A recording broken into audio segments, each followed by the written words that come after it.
who's ready for some Halloween 4, The Return of Michael Myers review? I know I'm ready for it. Here we go. This takes place 10 years after the events of the first two films.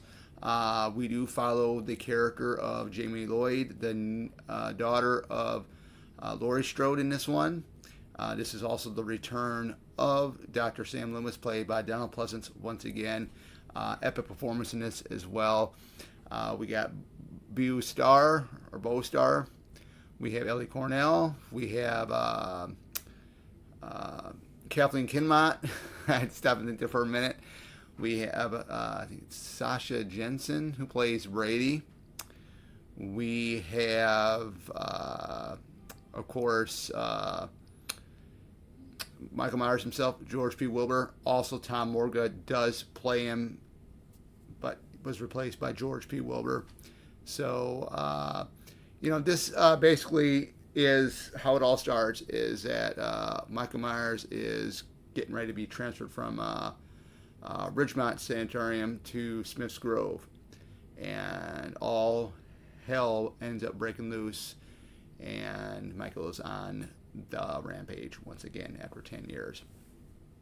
So, the look of the mask in this film, guys, I would have to say it is very, very, it's very, very eerie, just like Halloween 5's mask was. I kind of like it because this is the first time we actually do get to see Michael Myers scarier than what he was in the first two films. And the reason why I'm saying it is because this is the first film where you do not see his eyes through the mask.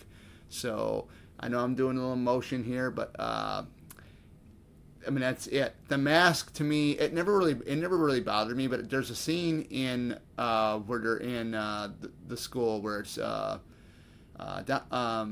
Dr. Loomis is basically walking with Jamie, and all of a sudden Michael runs right into Loomis and then throws him through a window door, I think.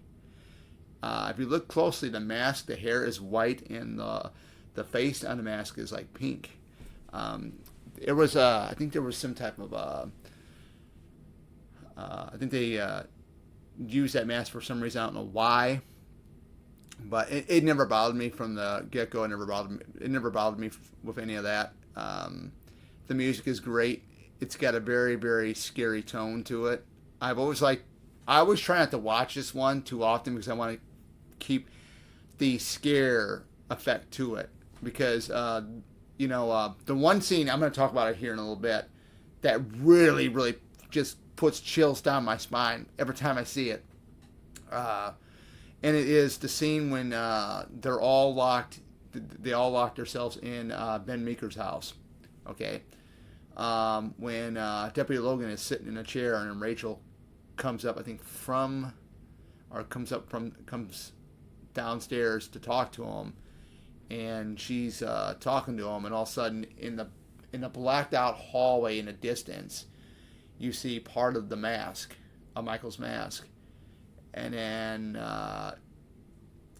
Deputy Logan kind of like looks forward and looks like that, because I'm pretty sure he did see it, but he just wasn't sure. But yeah, he was inside the hospital because he actually rode in the back of Deputy Logan's squad car to get there. I thought that was really, really freaky because when Logan went out and got his I think it was a shotgun, notices the back passenger door to his squad car was all left wide open, and that was kind of scary. It's like, that's a sign something's going on here. So somebody was riding in the squad car with me to Ben's house. I think the setting, the lighting, and everything was perfect. A great nighttime feel. I mean, this came out in 1988, so it's a good fall setting. I would say I don't think it is as good as a setting as Curse of Michael Myers was for the fall setting. But when you see Michael walking the streets of Haddonfield, particularly the one scene when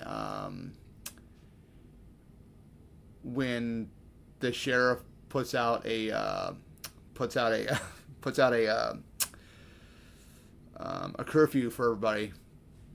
And you see Ellie Cornell's character of Rachel Carruthers walking down. I think it was like a street, and then she comes to an alleyway. It's like foggy, and you see this figure at the end of the alleyway just walking slowly towards her, and that build up for that was epic. I mean, that's some good stuff. You don't see a lot of that stuff today in horror films today. Of course, I don't watch a lot of these newer horror films, but there was something about what they did in the 80s was phenomenal, what they did. I like the part when, Loomis does finally get to see Michael for the very first time, and he gets on the phone at that the gas station restaurant, a gas station and a mechanics shop and restaurant put together. So he gets on the phone. The phone isn't working. He takes phones, pretty much slams the phone down, and then he kind of looks over, and here Michael is in the back in the kitchen. You can see him, face still bandaged up and all, and just the way that dialogue with Loomis, it was like, Michael, you waited 10 years. Why now? Or something like that. And then, if you want another victim, take me, but leave those people in peace. That was epic. Then things come full circle with that. And basically, he's on his way to... he knows where Michael's headed. He's headed to Haddonfield because he heard that his niece lives in Haddonfield. So... all hell breaks loose with that. But I do love the whole thing with Loomis going up to the police station and asking for Sheriff Brackett. And one of the officers say we have to travel, 31,000 miles. Because he had retired and he moved I think, St. Petersburg or something like that. And then, well, who's the new sheriff? And, here I am, and it's Ben Meeker. And then he's telling Ben Meeker, and Ben Meeker thinks it's a joke until he tells Ben, 6 bodies, Sheriff. That's what I've seen between here and Ridgemont. A filling station in flames. I tell you, Michael Myers is here in this town. He's here to kill that little girl and anybody that gets in his way.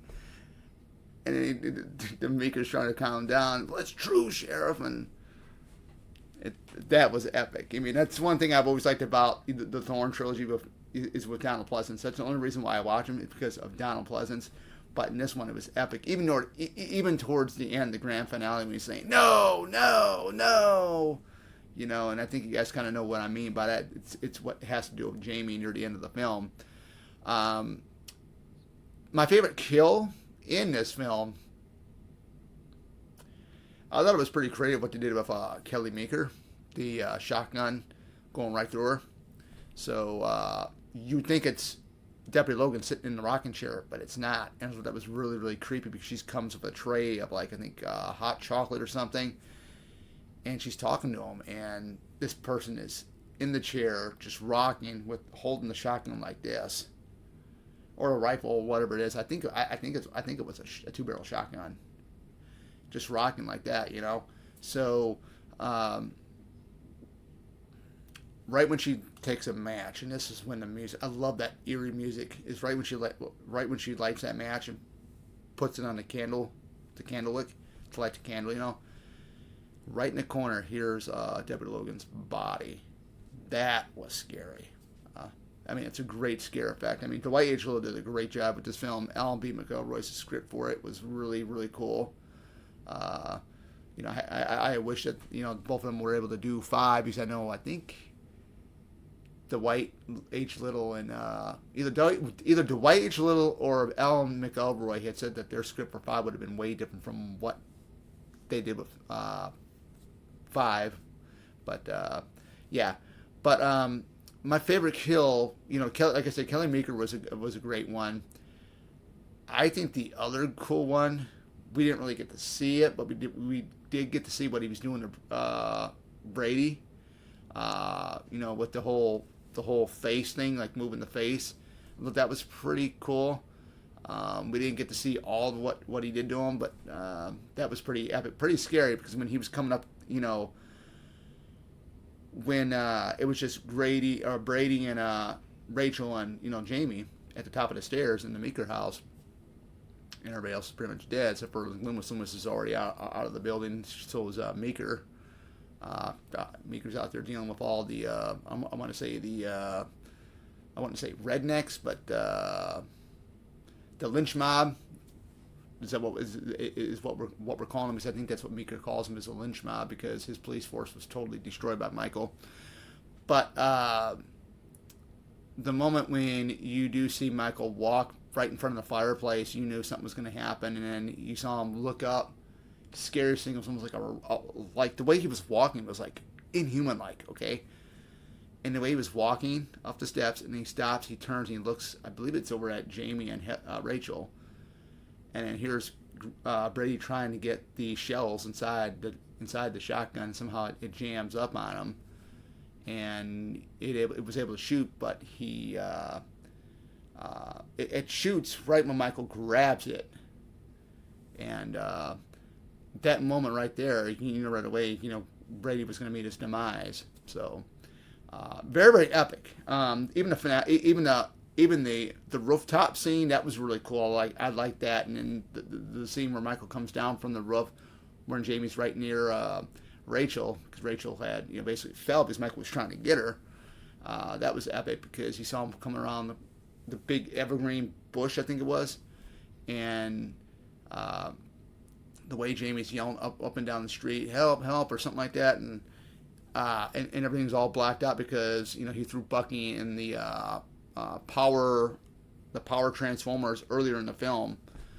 But yeah, I mean, if you had to ask me what would be the level I'd rate this movie, I'd rate it as a 5, because I like it. It's enjoyable. It's scary, and I like to not watch it too often, because I like to keep that scary, eerie effect every time I watch it, because I mean, you wonder, what the hell is he? Really. I mean, he got shot 6 times in Halloween 2.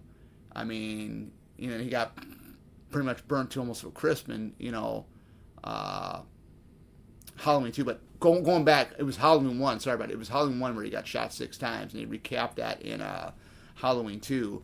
But he got burnt almost to a crisp in Halloween 2. It was just crazy. Like, really, what the hell is he? But yeah, I mean, I like the darkness of this film, the darker tone, even the theme music for when the title of the movie comes up, and in a list of who's all in the film. That was very, very creepy, the music for that, and I just love that how they do that. I mean, it's like I said again, it's one I don't watch too often, because I want to keep that chill factor effect to it, because every time you see him, like in that scene when Rachel comes across him in the alleyway, and you can barely see him, but you can see his arms, and he's just walking really, really slow. That just really, really sends chills down my spine every time I see that scene, because man, look how close she was. And then the whole scene where all those guys were just dressed up as Michael Myers, and then the real one is actually right behind him, right behind the squad car. That was really, really cool. Very, very scary too at the same time. But yeah, Halloween 4, The Return of Michael Myers, guys. It's definitely one of my favorites. It's we didn't know we were going to have the Thorn trilogy. We didn't discover the Thorn stuff until 5, when you had the Thorn symbol on Michael's wrist in the one scene on Halloween 5. But yeah, let me know your thoughts below. What did you think of Halloween 4, The Return of Michael Myers? Did you like it? Did you not like it? What were some of your favorite scenes in the film? What are some of your favorite characters? Mine is Dr. Sam Loomis, as always. He is definitely one of my favorite characters, and always will be for this franchise, along with Laurie Strode, even though Laurie Strode was not in the Thorn trilogy. But yeah, further ado, this is it. This is all I got. Take care. See you guys in the next one.